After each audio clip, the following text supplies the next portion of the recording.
Hello and welcome to our series on vocabulary development. तो चलिए शुरू करते हैं। सबसे पहला वर्ड है भूशूकर। ओके, भूशूकर को आप इंग्लिश में क्या बोलते हो? भूशूकर को आप इंग्लिश में बोलते हो आर्टवर्क।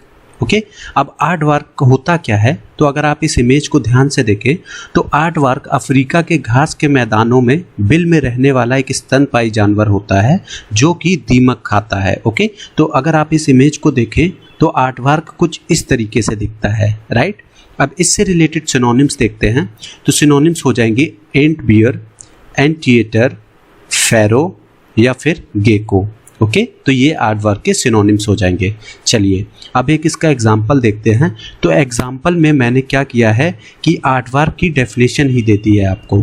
तो aardvark is a burrowing mammal of the grasslands of Africa that feeds on termites. मतलब कि आर्टवर्क अफ्रीका के घास के मैदानों में बिल में रहने वाला एक स्तनपायी जानवर है जो दीमक खाता है। ओके, चलिए दूसरा वर्ड है कोलाहल, या जिसे आप शोरगुल भी बोलते हो।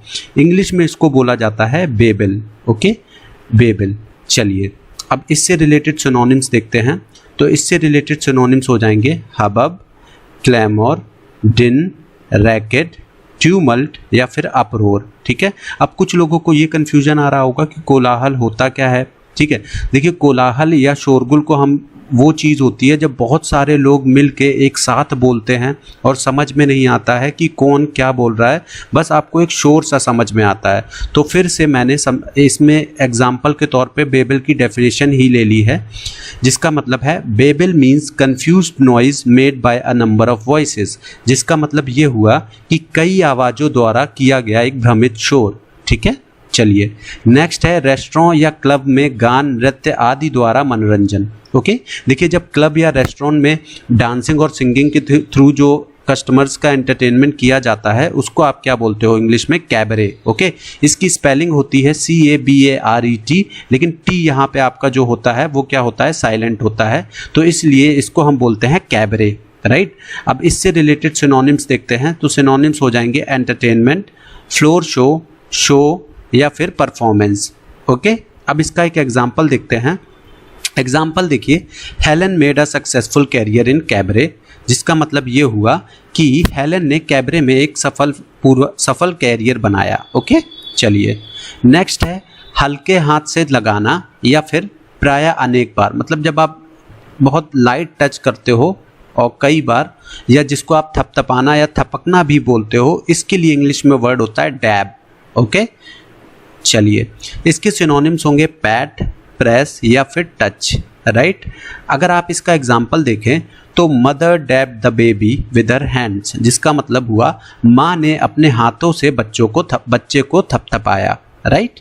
चलिए नेक्स्ट वर्ड है लकड़ी का चौखटा, जिसके सहारे उस चित्र फलक को रखते हैं जिस पर चित्र बनाया जा रहा है। देखिए आप इसको पहले तो आप इस इमेज को देखिए। देखिए ये जो लकड़ी का जो आपको स्टैंड दिख रहा है ना, इसको ही हम ईजल बोलते हैं इंग्लिश में। ठीक है, जिस पे रख के पेंटिंग बनाई जाती है, राइट। तो इस वाली चीज़ को हम क्या बोलते हैं? ईजल। चलिए अब इससे रिलेटेड, अब जो ये जिस पे पेंटिंग बनाई जा रही है इसको कई बार कैनवस बोलते हैं। अगर ये कपड़े का जो होता है, अगर ये कपड़े से बना होता है जिस पे पेंटिंग बनाई, इसको कैनवस बोलते हैं। अब इससे रिलेटेड सिनोनिम्स देखते हैं ट्राइपॉड, फ्रेम या माउंट, राइट। चलिए अब एक इसका एग्जाम्पल देखते हैं। एग्जाम्पल हो जाएगा there was a different painting on the easel. जिसका मतलब हुआ कि चित्र फलक पे एक दूसरी ही पेंटिंग थी, या आप ये बोल सकते हो कि लकड़ी का चौक था जिस पे पेंटिंग रखी रहती है, ठीक है, उस पे एक डिफरेंट ही पेंटिंग थी, राइट। चलिए उसके बाद मनगढ़ंत बातें करना, झूठी बातें गढ़ना या विरचना करना। ठीक है, जब आप झूठी बातें खुद से बना लेते हो तो उसके लिए इंग्लिश में वर्ड होता है फैब्रिकेट। ओके, अब फैब्रिकेट से रिलेटेड सिनोनिम्स देखते हैं। फैब्रिकेट से रिलेटेड सिनोनिम्स हो जाएंगे फोर्ज, फॉल्सिफाई, फेक या मेकअप, राइट। चलिए अगर आप देखिए इस इमेज को देखें तो यहाँ पे आपको एक मानव दिख रहा है घोड़े के फॉर्म में, लेकिन रियल में क्या ऐसा होता है? नहीं होता है। तो इसी से रिलेटेड मैंने एक एग्जांपल लिया है कि he fabricated the story of seeing a man in the form of horse. जिसका मतलब हुआ कि उसने एक आदमी को घोड़े के रूप में देखने की कहानी गढ़ी, राइट। तो फैब्रिकेटेड, देखिए फैब्रिकेट एक वर्ब हो गया, तो यहाँ पे वर्ब का सेकेंड फॉर्म यूज हुआ है। चलिए नेक्स्ट है मकान की छत के दो हिस्सों के बीच बाहरी दीवार के सिर का नुकीला हिस्सा, या जिसे आप तिकोना हिस्सा भी बोलते हो।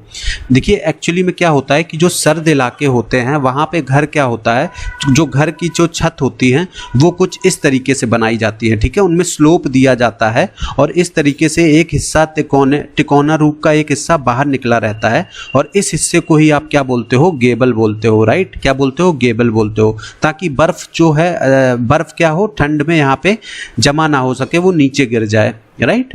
चलिए इससे रिलेटेड सिनोनिम्स देखते हैं। तो सीलिंग, डोम, रूफटॉप, ठीक है, क्योंकि ये छत का ही आप बोल सकते हो कि हिस्सा होता है, तो इसलिए ये इसके सिनोनिम्स हो जाएंगे, राइट। अब इससे रिलेटेड एक एग्जांपल देखते हैं। Gabled roofs are the kind young children typically draw. देखिए छोटे पे जब हमको ड्राइंग बनाने के बोला जाता था तो जो हम घर बनाते थे उसकी जो छत जो हम बनाते थे वो कुछ इस तरीके से ही बनाते थे, इसलिए यहाँ पे एग्जांपल में मैंने लिया है कि gabled roofs are the kind young children typically draw, right. चलिए तो गाइज आज के वीडियो में बस इतना ही। आई होप आपको वीडियो पसंद आया होगा। मिलते हैं नेक्स्ट वीडियो में, तब तक के लिए बाय।